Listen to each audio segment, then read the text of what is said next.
الحمد لله وكفى والصلاة والسلام على عباده الذين اصطفى اللهم صل على سيدنا ومولانا محمد وعلى آل سيدنا ومولانا محمد وبارك وسلم وصل عليه رب اشرح لي صدري ويسر لي أمري واحلل عقدة من لساني يفقه قولي سبحان ربك رب العزة عما يصفون وسلام علی المرسلین والحمد للہ رب العالمین۔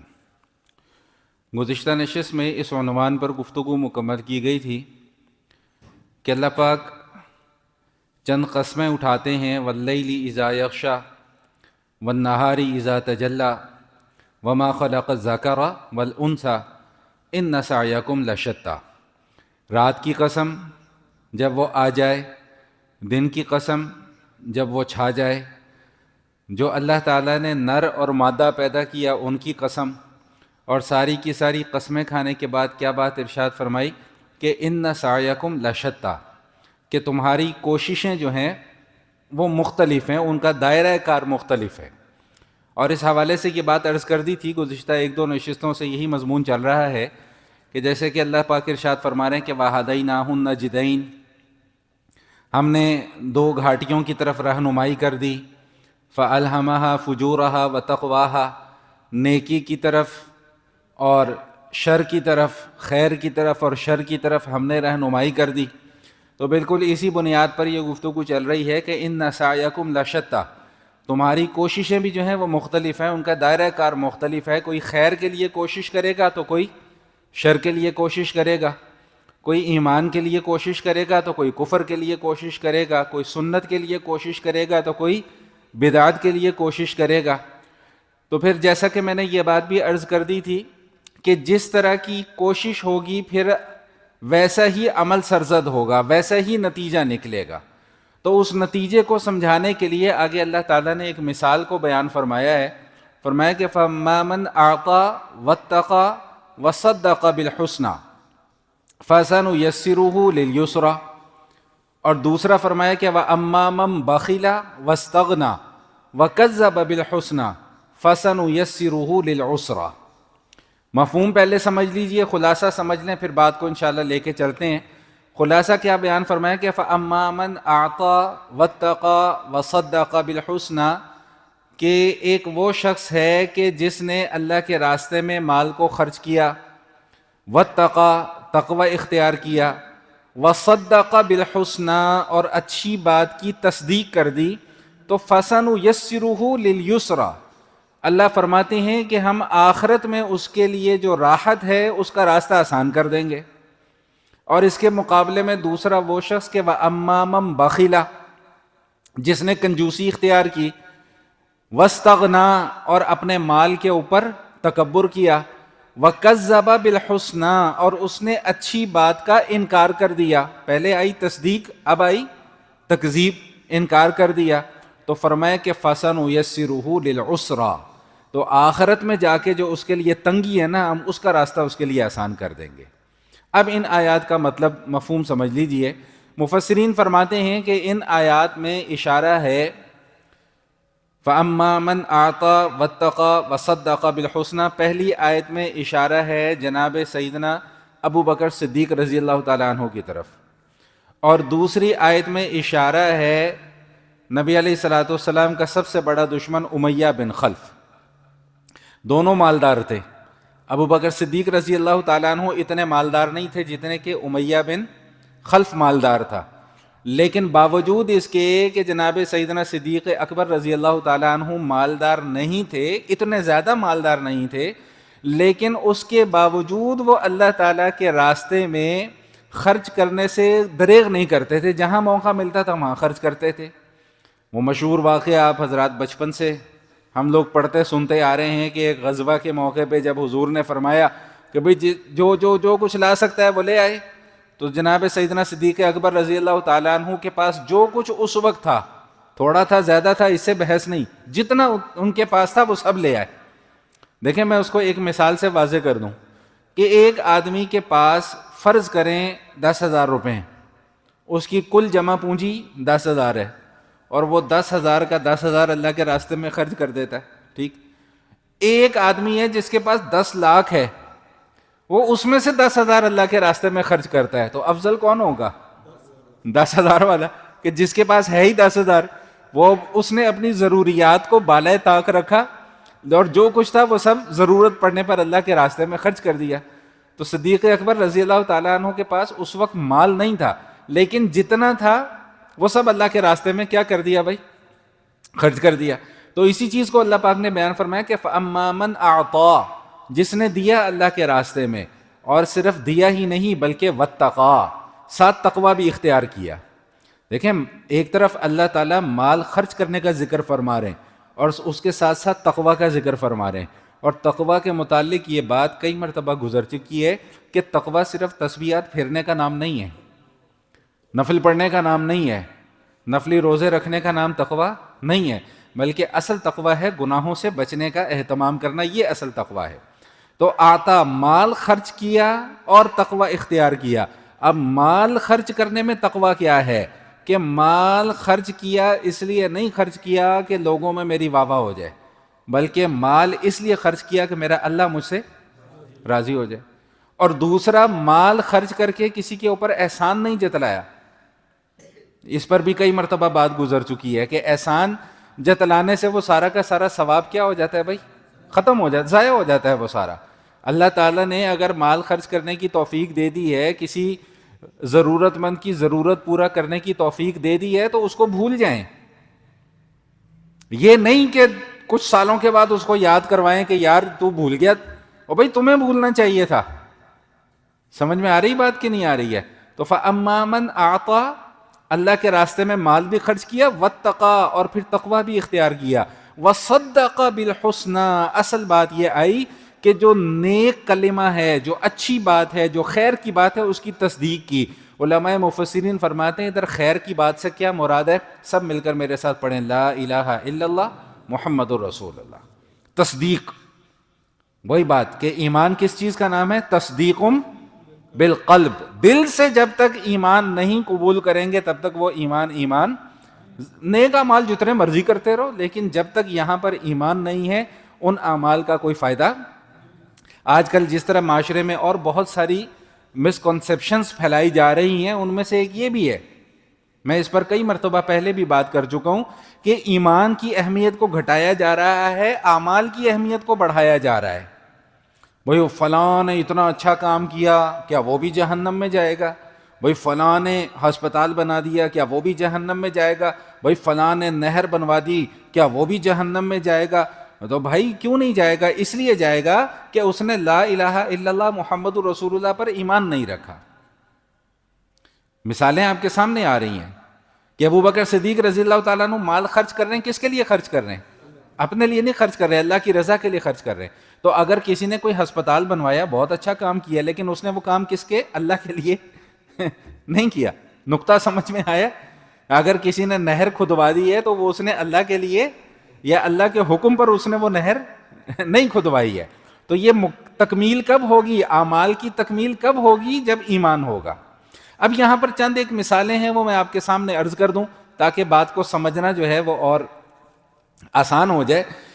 سیدنا صدیق اکبر رضی اللہ تعالی عنہ کے متعلق چونکہ یہ بات چل رہی ہے، ابھی آگے بھی ان کے متعلق آیات آئیں گی، تو میں 2-3 مختصر سی مثالیں آپ کے سامنے عرض کر دیتا ہوں کہ اس سے اندازہ ہوگا کہ جناب سیدنا صدیق اکبر رضی اللہ تعالی عنہ نے کن حالات میں، کن مواقع پر اپنا مال اللہ کے راستے میں خرچ کیا اور کن لوگوں کے اوپر خرچ کیا۔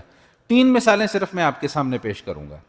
سب سے بڑی مثال، سب سے پہلی مثال سیدنا بلال رضی اللہ تعالی عنہ۔ واقعات میں لمبے واقعات نہیں دہراؤں گا، وہ واقعات آپ سب بچپن سے ہم سارے کے سارے پڑھتے چلے آ رہے ہیں کہ سیدنا بلال رضی اللہ تعالیٰ عنہ نے جب ایمان قبول کیا تو ان کو پھر کن حالات کا سامنا کرنا پڑا۔ تپتی ہوئی ریت پر لٹایا جانا، سینے پر وزنی پتھر رکھ دینا، سلاخیں گرم کر کے ان کی پشت کو۔ میں ہمیشہ جب بھی ایسی کوئی بات آتی ہے تو میں یہ عرض کیا کرتا ہوں کہ یہ باتیں کتابوں میں پڑھنا آسان ہے، میں کتنی آسانی سے آپ کے سامنے بیان کر رہا ہوں کہ جی تپتی ہوئی ریت پر ان کو لٹا دیا، لیکن میں اور آپ اس کی تکلیف کا اندازہ نہیں کر سکتے۔ میں نے کتنی آسانی سے بیان کر دیا کہ جی سلاخیں گرم کر کے ان کی پشت کو جلایا جا رہا ہے، کتنی آسانی سے میں نے بیان کر دیا، لیکن اس کی تکلیف کا اندازہ میں اور آپ نہیں کر سکتے. اور اس سے بڑی آزمائش اور اس سے بڑا امتحان کیا ہے کہ یہ جلایا کیوں جا رہا ہے کہ ان سے یہ کہا جا رہا ہے کہ کلمہ کفر بولو، اور وہ کہتے ہیں احد، کہتے ہیں احد. اللہ ہم سب کی ایمان کی حفاظت فرمائے. ہمارا ایمان بہت کمزور ہے، بہت کمزور ہے ہمارا ایمان. کوئی 2 تھپڑ ہمیں لگا دینا تو شاید ہم کھسک جائیں، لائن سے اتر جائیں، پٹری سے ہٹ جائیں. یہ انہی لوگوں کا حوصلہ تھا، اسی لیے اللہ تعالیٰ نے ان کو مقام بھی اتنا ہی اونچا دیا ہے، مقام بھی اتنا ہی بڑا دیا ہے. تو حضرت بلال رضی اللہ تعالیٰ عنہ امیہ بن خلف کے غلام تھے. امیہ بن خلف کا پہلے بھی ہم تذکرہ پڑھ چکے ہیں کہ یہ سرمایہ دار آدمی تھا اور اپنے پیسے کے اوپر اس کو بڑا زوم تھا کہ جی میرے پاس بڑا مال ہے، میرے پاس بڑی دولت ہے، اور وہ بہت ظلم کرتا تھا سیدنا بلال رضی اللہ تعالیٰ عنہ پر. کس بنیاد پر ظلم کرتا تھا کہ تو نے ایمان کیوں قبول کیا، تو محمد رسول اللہ صلی اللہ علیہ وآلہ وسلم پر ایمان کیوں لے کے آیا ہے، اس لیے ظلم کرتا تھا.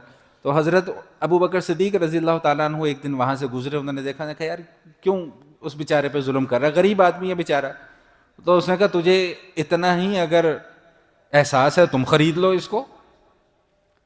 امیہ بن خلف نے کس کو کہا؟ ابو بکر صدیق رضی اللہ تعالیٰ عنہ کو، کہ اگر تمہیں اتنا ہی اس کا خیال ہے تم خرید لو. تو جناب سیدنا صدیق اکبر رضی اللہ تعالیٰ نے فرمایا کہ میں اس کو خریدنے کو تیار ہوں. اس نے کہا کہ جی میں یہ بیچوں گا بھی، اس کی قیمت بھی لوں گا، اور اس کے بدلے تم سے ایک طاقتور غلام بھی لوں گا. میں نے کہا جی ٹھیک ہے، میں یہ بھی کرنے کو تیار ہوں. اب آپ اندازہ لگائیں کہ موقع کیا ہے. اصل بات کیا ہو رہی ہے کہ بھائی خرچ تو دیکھیں، خرچ تو میں اور آپ بھی کر دیتے ہیں، لیکن آج کے دور میں میرے اور آپ کے لیے خرچ کرنا کوئی مشکل کام نہیں ہے. الحمدللہ، اللہ کا شکر ادا کرنا چاہیے. چلو 500 کر رہے ہیں، 1000 کر رہے ہیں، لیکن آسانی سے کر رہے ہیں، کوئی رکاوٹ نہیں ہے، کوئی پابندی نہیں ہے ہمارے اوپر کہ بھائی تم یہ خرچ نہیں کر سکتے. ٹھیک، اس وقت تو پابندیاں ہی بہت ہیں، کہاں خرچ کر رہے ہو، کیسے خرچ کر رہے ہو، سب نظر آ رہا ہے. انہوں نے کہا جی میں اس کے بدلے میں ایک طاقتور غلام بھی لوں گا. انہوں نے کہا جی ٹھیک ہے، میں طاقتور غلام بھی دوں گا. حضرت ابو بکر صدیق رضی اللہ تعالیٰ عنہ نے سیدنا بلال رضی اللہ تعالیٰ عنہ کو اس سے خریدا، اور پھر خرید کر اس کو کیا کر دیا، ان کو آزاد کر دیا. اپنی غلامی میں بھی نہیں رکھا. آگے آخری آیات میں اسی بات کا تذکرہ آئے گا، وہ انشاءاللہ میں وہاں تفصیل عرض کروں گا. تو خرید کر اپنی غلامی میں بھی نہیں رکھا، بلکہ کیا کر دیا، آزاد کر دیا. یہی وجہ ہے کہ اللہ ان حالات کا نقشہ یہاں پر کھینچ رہے ہیں کہ فَأَمَّا مَنْ أَعْطَى وَاتَّقَى، بھائی خرچ بھی کیا اور پھر تقوی اختیار کیا. یہ تقوی ہے کہ خرچ کر کے پھر اس سے فائدہ نہیں اٹھایا، بلکہ اللہ کے راستے میں ان کو کیا کر دیا، آزاد کر دیا. ایک دوسری مثال، ایک صحابی ہیں عامر بن فہیرہ رضی اللہ تعالیٰ عنہ، بڑے مشہور صحابی ہیں. یہ عامر بن فہیرہ رضی اللہ تعالیٰ عنہ اتنی فضیلت والے صحابی ہیں، ان کو بھی حضرت ابو بکر صدیق رضی اللہ تعالیٰ عنہ نے خرید کر آزاد کیا تھا. لیکن میں ان کی فضیلت آپ کے سامنے عرض کر دوں کہ اللہ پاک نے ان کو کتنا مقام دیا.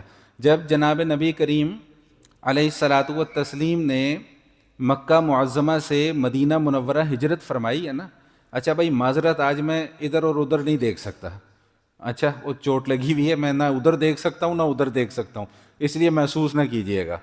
اچھا، تو جب جناب سیدنا صدیق نبی پاک صلی اللہ علیہ وآلہ وسلم نے ہجرت فرمائی نا مکہ معظمہ سے مدینہ منورہ، تو 3 دن غار میں بھی چھپے.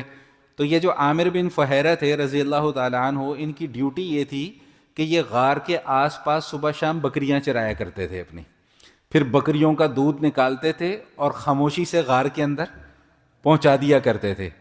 پھر جب نبی پاک صلی اللہ علیہ وسلم نے 3 دن کے بعد غار سے جب سفر کا آغاز کیا، تو ایک تو حضرت ابو بکر صدیق تھے رضی اللہ تعالیٰ عنہ، ایک نبی پاک صلی اللہ علیہ وسلم بذات خود تھے، اور تیسرے نمبر پر یہ صحابی تھے عامر بن فہیرہ رضی اللہ تعالیٰ عنہ. تو ان کو بھی حضرت ابو بکر صدیق رضی اللہ تعالیٰ عنہ نے خرید کر کیا کیا تھا بھائی، آزاد کیا تھا. غزوہ احد کے بعد بیر معونہ کا واقعہ ہوا، بڑا مشہور واقعہ. 70 صحابہ اس میں شہید ہوئے تھے دھوکے سے، ان میں سے ایک یہ بھی تھے. اور ان کو جس شخص نے شہید کیا تھا ان کا نام تھا جبار.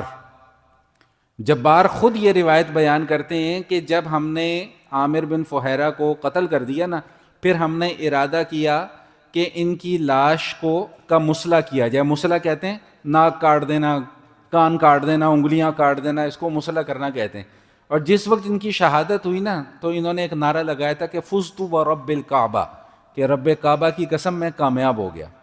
تو وہ جبار جو ہیں وہ فرماتے ہیں کہ میں نے ان کو قتل کیا, اور جب ہم نے ارادہ کیا کہ ہم ان کی لاش کا مسئلہ کریں تو ان کی کرامت یہ ظاہر ہوئی کہ ان کی لاش اللہ پاک نے فرشتوں کے ذریعے سے آسمانوں پر اٹھا لی, اور وہ لاش غائب ہو گئی, نظروں سے اوجھل ہو گئی, وہ پھر ملی نہیں. تو بتایا یہ گیا کہ فرشتوں نے ان کو کہیں دفن بھی کر دیا, کہاں دفن کیا پتہ نہیں لگا. بات سمجھ میں آئی؟ تو جبار جو تھے, جو ان کے قاتل تھے, وہ یہ واقعہ دیکھ کر مسلمان ہو گئے تھے. وہ بھی پھر صحابی کے مرتبے کے اوپر کیا ہوئے بھائی, فائز ہوئے. اچھا یہ کرامت کی بات آ گئی نا, تو وہ مجھے وہ بدبخت یاد آ جاتا ہے ایسے موقعوں پہ. پھر میں تذکرہ نہیں کرنا چاہتا, محفل کو وہ تعفن زدہ نہیں کرنا چاہتا, لیکن اس کی زبان اتنی گندی ہے کہ پھر ہمیں تھوڑی بہت جو ہے نا جی وہ جواب دینا پڑتا ہے. کہتے جی وہ آج کے دور میں کرامتیں کیوں نہیں ظاہر ہوتی جی, یعنی وہ ثابت یہ کرنا چاہتا ہے کہ یہ کرامتیں جو صحابہ کرام کی ہیں وہ بھی غلط ہیں, نعوذ باللہ من ذالک. تو بھائی اس کا بڑا آسان سا جواب ہے کہ کرامت کے ظہور کے لیے پھر تقویٰ بھی تو بولے بھائی ویسا لے کے آؤ نا پہلے. اب تمہارے سے کرامت ظاہر نہیں ہوتی تو اس کا مطلب کسی سے بھی ظاہر نہ ہو, نمبر ایک. نمبر دو کہ جی آج کل کے مولویوں سے کرامتیں کیوں ظاہر نہیں ہوتی؟ بھائی کرامت کسی کے اختیار میں تھوڑی ہے. سمجھ میں آئی؟ میں کہوں کہ جی میں آج اپنی مرضی سے کرامت ظاہر کر کے دکھا دوں تو یہ تو اللہ تعالیٰ کا حکم ہوتا ہے کہ جب جس کے اوپر ظاہر کرنا چاہیں تو کر دیں. اب اللہ اگر کسی کے اوپر ظاہر نہیں کرنا چاہ رہے تو ہم اللہ کے اوپر کوئی پابندی لگا سکتے ہیں کہ اللہ میاں آپ کرامت کیوں نہیں ظاہر کروا رہے؟ بھائی اس وقت کا ماحول نہیں ہے کرامت کے ظہور کا, اسی لیے اللہ ظاہر بھی. اور میں ایک بات اور آپ کو بتاؤں, ہمارے ساتھ نا زندگی میں کئی ایسے واقعات رونما ہوتے ہیں کہ ہمیں ان واقعات کا اس وقت ادراک ہوتا نہیں ہے. کچھ عرصے کے بعد جا کر ریلائز ہوتا ہے کہ او ہو یار یہ واقعہ جو میرے ساتھ ہوا, میں تو اس معاملے سے نکل ہی نہیں سکتا تھا.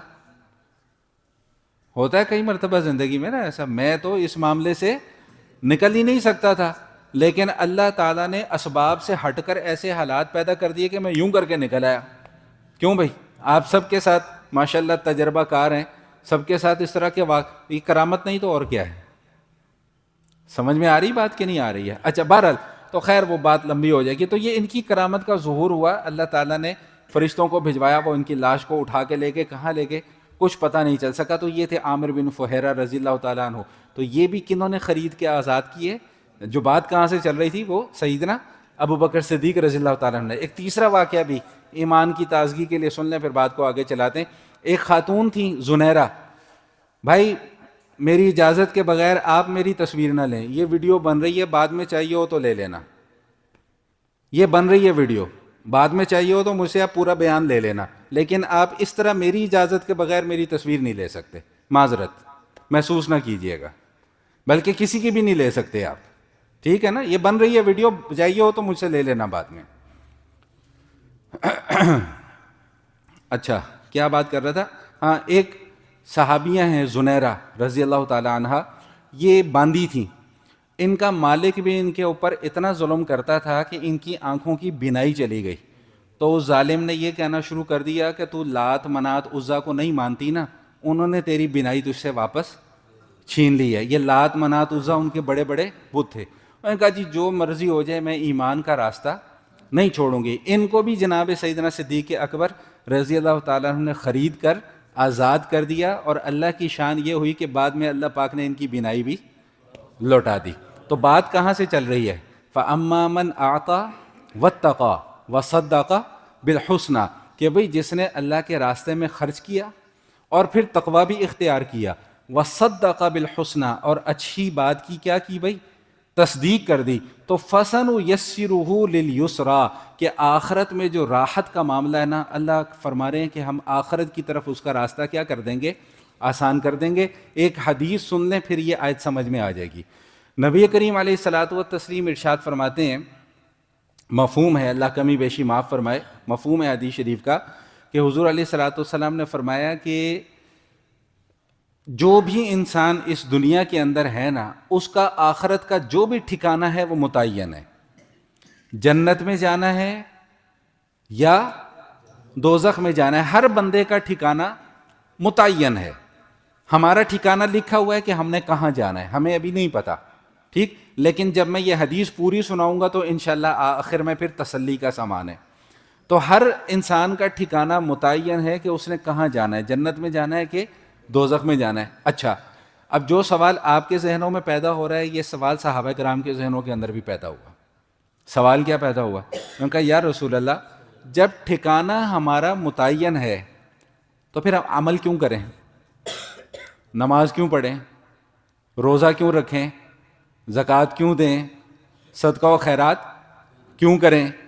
اب سنیے گا نبی پاک صلی اللہ علیہ وسلم کا جواب بھی آ گیا اور انشاءاللہ تسلی کا سامان بھی آ گیا. تو نبی کریم علیہ الصلوۃ والتسلیم نے جو بات ارشاد فرمائی، میں اس کا مفہوم اور خلاصہ آپ کے سامنے عرض کر رہا ہوں.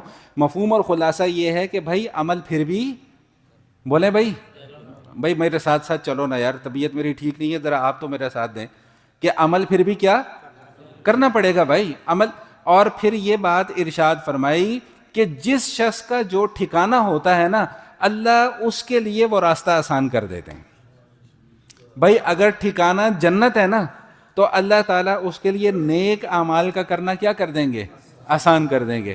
اور اگر خدا نہ خواستہ ٹھکانہ جہنم ہے تو اسے گناہوں والی دلدل کے اندر اللہ تعالیٰ پھنسا دیں گے، اس کو کفر کے اندر اللہ پھنسا دیں گے، اس کو شرک کے اندر اللہ پھنسا دیں گے، اس کو بدعات کے اندر اللہ پھنسا دیں گے، اسے دوسرے گناہوں کے اندر اللہ تعالیٰ پھنسا دیں گے. تو اس حدیث سے معلوم یہ ہوا کہ اگر کوئی انسان یہ جاننا چاہتا ہے نا کہ میرا ٹھکانہ آخرت کا کہاں ہے، وہ اپنی زندگی میں جھانک لے کہ میرے اعمال کیا ہیں، میں کس ڈگر پر چل رہا ہوں، میں کس راستے پر چل رہا ہوں. تو بھائی پہلی آیت کیا آئی کہ فَأَمَّا مَنْ أَعْطَى وَاتَّقَى وَصَدَّقَ بِالْحُسْنَى فَسَنُيَسِّرُهُ لِلْيُسْرَى. اللہ کہتے ہیں ہم آخرت کا اس کا راستہ کیا کر دیں گے بھائی؟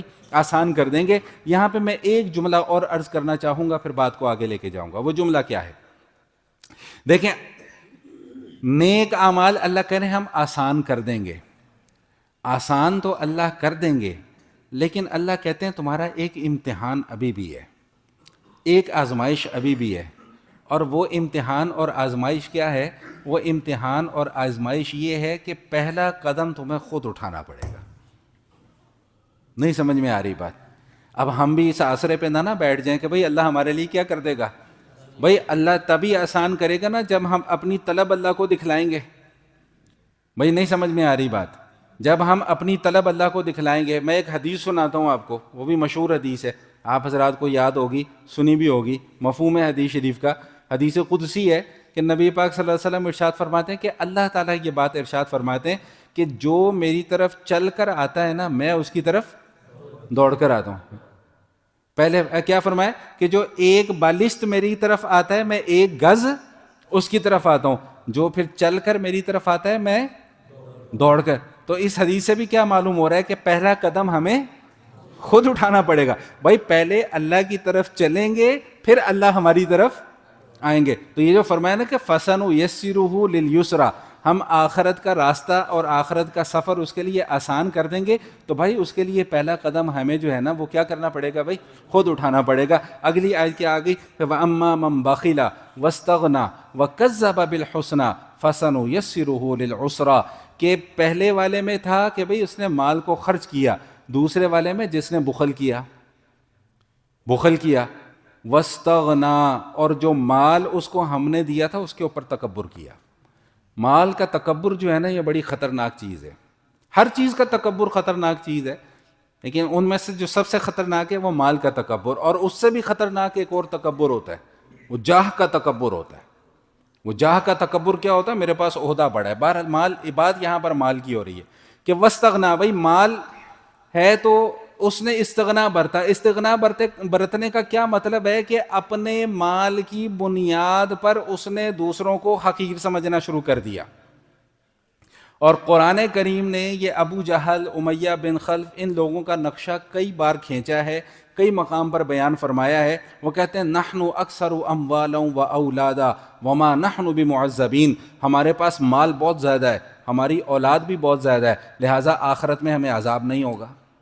یہ بہت بڑی غلط فہمی ہے انسان کی، کہ انسان یہ سمجھتا ہے کہ میں یہاں اچھا ہوں تو میں وہاں بھی کیا ہوں گا بھائی؟ بولیں بھائی، وہاں بھی، اور اگر میں یہاں برا ہوں تو میں وہاں بھی کیا ہوں گا؟ یاد رکھیے گا کہ مومن کا یہ عقیدہ نہیں۔ آخرت کی اچھائی یا آخرت کی برائی کا دار و مدار دنیا کی زندگی پر ہے، اعمال پر ہے، مال ہونے نہ ہونے پر نہیں۔ میں اس کی ایک مثال ہمیشہ احباب کے سامنے عرض کیا کرتا ہوں کہ بھئی نبی پاک صلی اللہ علیہ وآلہ وسلم سے زیادہ تو اللہ کا محبوب کوئی نہیں ہے نا۔ نبی علیہ الصلوۃ والسلام سے زیادہ اللہ کی پسندیدہ شخصیت اس پوری کی پوری کائنات کے اندر نہیں ہے۔ اللہ پاک نے کائنات کی تخلیق ہی حضور علیہ الصلوۃ والسلام کی وجہ سے فرمائی، اور حضور علیہ الصلوۃ والسلام سے بھی زیادہ متقی بھی اس روئے زمین پر نہ پیدا ہوا نہ ہوگا، ٹھیک؟ لیکن اس کے باوجود سب سے زیادہ مشکلات کا سامنا بھی کس کو کرنا پڑ رہا ہے؟ حضور علیہ الصلوۃ والسلام کو۔ تو اب اس کو کیا دلیل بنائیں گے کہ نعوذ باللہ ثم نعوذ باللہ، نقل کفر نباشد، کہ کیا نبی پاک صلی اللہ علیہ وسلم سے اللہ محبت نہیں کرتے؟ نہیں بھائی، محبت کرتے ہیں، اسی وجہ سے تو تکالیف میں مبتلا کر رہے ہیں۔ میں ایک چھوٹا سا واقعہ سناؤں جو میرے ساتھ پیش آیا، میں نے پہلے بھی کئی مرتبہ احباب کے سامنے بیان کیا۔ میرے استاد محترم ہیں مفتی محمد حسن صاحب، شیخ بھی ہیں میرے۔ میں ایک مرتبہ ان کی خدمت میں حاضر ہوا، میں نے کہا جی حالات بڑے خراب ہیں، دعا فرما دیں۔ تو حضرت فرمانے لگے بھائی اللہ آپ کے لیے آسانی کر دے۔ خیر کچھ عرصے کے بعد دوبارہ گیا، میں نے کہا جی حالات ٹھیک نہیں ہو رہے، دعا فرما دیں۔ کہتے بھائی اللہ آپ کے لیے آسانی فرما دے، دعا کر دی۔ وہ جو یہاں پہ اطمینان ہوتا ہے نا، وہ نہیں ہو رہا تھا۔ وہ کب ہوا؟ تیسری مرتبہ میں گیا، حضرت حالات بڑے خراب ہیں، دعا فرما دیں۔ پھر انہوں نے مجھے ایسا ڈانٹا کہ میرے 14 طبق روشن ہو گئے۔ مجھے زندگی میں کبھی کسی نے نہیں ڈانٹا، نہ میرے استادوں نے، نہ میرے گھر والوں نے۔ یہ گھر والی نہیں، ہاں گھر والے مطلب بڑے گھر، یہ نہ سمجھنا کہ گھر والی بھائی اس کے سامنے کسی کی نہیں چلتی۔ اچھا، تو وہ گھر والوں نے کبھی نہیں ڈانٹا، نہ کبھی استادوں سے ڈانٹ پڑی، تو وہ اپنے شیخ سے ڈانٹ پڑی انہوں نے۔ لیکن جو جملہ بولا نا، وہ انشاءاللہ آپ بھی اس جملے کو محسوس کریں گے۔ فرمانے لگے کہ تم کیا سمجھتے ہو کہ تمہیں سب کچھ یہاں پہ مل جائے گا؟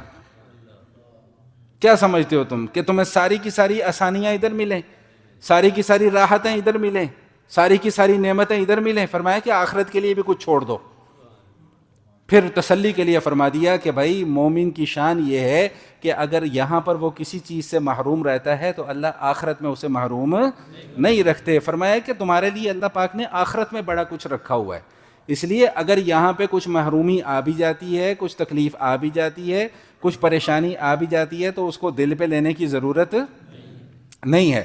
تو بات کیا چل رہی ہے کہ وَأَمَّا مَن بَخِلَ وَاسْتَغْنَى وَكَذَّبَ بِالْحُسْنَى، پہلے وَصَدَّقَ بِالْحُسْنَى کہ بھائی تصدیق کی، اچھی بات کی۔ اب یہاں پہ کیا رہا ہے؟ وَكَذَّبَ بِالْحُسْنَى، تکذیب کی، انکار کی، اچھی بات۔ اور اچھی بات کی تفسیر میں پہلے کر کے آ چکا کہ لا الہ الا اللہ محمد الرسول اللہ، یعنی ایمان کا انکار کیا۔ تو نتیجہ کیا نکلے گا؟ اللہ فرماتے ہیں کہ فَسَنُيَسِّرُهُ لِلْعُسْرَىٰ، آخرت کی جو مشکلات ہیں نا وہ ہم اس بندے کے لیے آسان کر دیں گے۔ ایمان والوں کے لیے آخرت کا راستہ آسان، اور کفر والوں کے لیے آخرت کا راستہ کیا ہو جائے گا بھائی؟ مشکل ہو جائے گا۔ اور اس کے بعد کیا ارشاد فرمایا کہ فَسَنُيَسِّرُهُ لِلْعُسْرَىٰ وَمَا يُغْنِي عَنْهُ مَالُهُ إِذَا تَرَدَّىٰ، بھائی جس مال کے اوپر یہاں پہ تو تکبر کیا کرتا تھا نا، یہ مال آخرت میں جا کر کام نہیں آئے گا۔ سورہ قیامہ میں ہم پڑھ کر آ چکے ہیں کہ جب جہنم میں ڈالا جائے گا تو وہ کیا کہے گا؟ ما اغنا عنی مالیہ، کافر کی زبان سے یہ الفاظ نکلیں گے کہ میرے مال نے مجھے فائدہ نہیں دیا۔ ہلک عنی سلطانیہ، میری چودراہٹ مجھ سے چھین لی گئی، میری بادشاہت مجھ سے چھین لی گئی۔ بھائی یہاں پہ دنیا میں تو بڑے بڑے فن خاں بیٹھے ہوئے ہیں نا، آخرت میں جا کے یہ ساری فن خانی کیا ہو جائے گی بھائی؟ ختم ہو جائے گی۔ ہلک عنی سلطانیہ، بھائی سب کچھ چھین لیا گیا۔ خذوہ فغلوہ ثم الجحیم صلوہ، پھر کہا جائے گا کہ بھائی لپیٹو اس کو زنجیروں کے اندر اور جکڑ کے اس کو جہنم کے اندر ڈال دو۔ تو یہاں بھی کیا فرمایا کہ وما یغنی عنہ مالہ اذا تردی۔ اگلی آیت سمجھ لیں، اللہ پاک فرما رہے ہیں ان علینا للہدی وان لنا للآخرۃ والاولی۔ اللہ فرما رہے ہیں کہ بھائی ہدایت کا راستہ دکھانا ہماری ذمہ داری ہے۔ سمجھیں اس آیت کو، ہدایت کا راستہ دکھانا ہماری ذمہ داری ہے، اور وہ ہدایت کا راستہ اللہ نے ہر انسان کو دکھا دیا ہے، ہر انسان کو دکھا دیا۔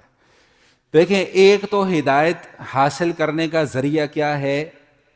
میری آنکھ ہے، میرے کان ہیں، میری زبان ہے، ان چیزوں کو دیکھ کر، مشاہدہ کر کے، سن کر ہدایت حاصل کی جا سکتی ہے۔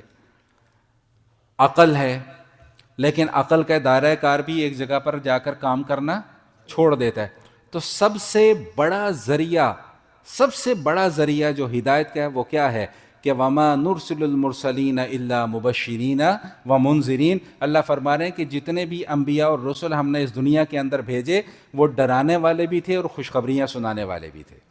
لِأَلَّا يَكُونَ لِلنَّاسِ عَلَى اللَّهِ حُجَّةٌ بَعْدَ الرُّسُلِ، رسولوں کے آ جانے کے بعد کل قیامت والے دن اللہ کے سامنے کوئی حجت نہیں پیش کر سکے گا کہ ما جاءنا من بشیر ولا نذیر، کہ بھئی ہمارے پاس تو نہ کوئی ڈرانے والا آیا نہ کوئی خوشخبری سنانے والا آیا۔ اللہ فرماتے ہیں کہ فقد جاءکم بشیر و نذیر، تمہارے پاس خوشخبریاں سنانے والے بھی آئے، تمہارے پاس ڈرانے والے بھی آئے، لیکن غلطی کہاں تم کر بیٹھے کہ تم نے ان کی باتوں کو نظر انداز کر دیا، مانا نہیں۔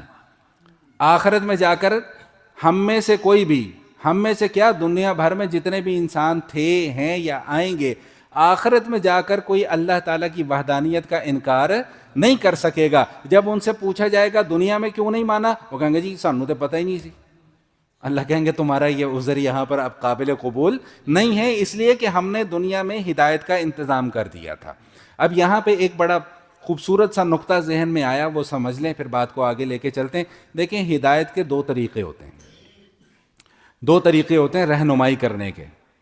ایک طریقہ اس کا یہ ہے کہ میں مثال دے کے سمجھاتا ہوں کہ میں قاری ابرار صاحب کو کہوں کہ جناب میں اس علاقے میں نیا ہوں، مجھے اسٹیشن جانا ہے، تو مجھے راستہ سمجھائیں۔ تو ابرار صاحب اپنی سائیکل پہ مجھے بٹھائیں، اللہ ان کو گاڑی دے دے، دعا آمین کہہ دو بھائی۔ اچھا، یہ جو بھی موجودہ سواری ہو اس پہ مجھے بٹھائیں اور مجھے جا کے اسٹیشن چھوڑ آئیں۔ ایک تو ہدایت دینے کا طریقہ یہ ہے، اس کو اصول فقہ کی اصطلاح میں کہتے ہیں ایصال الی المطلوب، یعنی مطلوب تک پہنچا دینا۔ میرا مطلوب کیا تھا؟ اسٹیشن جانا، انہوں نے میرا ہاتھ پکڑا، مجھے وہاں تک پہنچا دیا۔ ایک ہدایت دینے کا طریقہ ہوتا ہے اراءۃ الطریق۔ اراءۃ الطریق کیا ہے بھائی؟ راستہ دکھلا دینا۔ میں نے ان سے پوچھا کہ جی میں نے اسٹیشن جانا ہے، یہ کہیں گے مولوی صاحب ناک کی سیدھ میں جائیں، باہر گیٹ نظر آ رہا ہے، وہاں سے باہر نکلیں، سامنے سے بس گزرے گی، اس بس میں جا کے بیٹھیں، وہ بس سیدھا آپ کو کہاں پہنچائے گی؟ تو یہ اب انہوں نے کیا کیا؟ مجھے ہدایت کی طرف کیا کر دی بھائی؟ اشارہ کر دیا، رہنمائی کر دی۔ تو اللہ تعالیٰ جو فرما رہے ہیں نا کہ ہم نے ہدایت کی طرف رہنمائی کر دی، وہ یہ ہے۔ پھر ذہن کے اندر سوال یہ پیدا ہوتا ہے کہ اللہ تعالیٰ نے آسمان بنا دیے، زمین بنا دی، مخلوقات میں سے ہزارہا مخلوق اللہ تعالیٰ نے پیدا کر دی، تو اگر سب کو ہدایت بھی دے دیتے تو کیا فرق پڑتا تھا؟ تو اس کا جواب بھی اللہ نے قرآن میں دے دیا کہ لو یشاء اللہ لہدی الناس جمیعا، اگر اللہ چاہتے تو ساری کی ساری بنی نوع انسانیت کو اللہ ہدایت کے راستے پر چلا سکتے تھے، لیکن یہ اللہ تعالیٰ کی شان حکیمی کے خلاف ہے۔ وہ جملہ یاد ہے جو میں نے پہلے بھی دہرایا تھا کہ ایک ہے اللہ کی قدرت اور ایک ہے اللہ کا قانون۔ قدرت یہ ہے کہ اللہ چاہتے تو سارے اللہ کے بندے بن جاتے، لیکن قانون یہ ہے کہ بعضوں کو بندگی دی، بعضوں کو شرمندگی دی۔ کیوں؟ تاکہ آخرت میں جا کر فیصلے ہو سکیں کہ کون کامیاب ہے اور کون کیا ہے بھائی ناکام ہے۔ تو کیا فرمایا کہ ان علینا للہدی، بھائی ہدایت کا راستہ دکھانا جو ہے وہ کیا ہے بھائی؟ ہماری ذمہ داری ہے۔ وَإِنَّ لَنَا لَلْآخِرَةَ وَالْأُولَىٰ، اور بھائی آخرت اور دنیا کے اندر جو کچھ بھی ہے نا اس کا قبضہ اور اس کی ملکیت ہمارے پاس ہے۔ آخری چند آیات رہ گئی ہیں، ان کا تذکرہ انشاءاللہ زندگی رہی تو پھر میں آئندہ جمعہ کی نشست میں کروں گا۔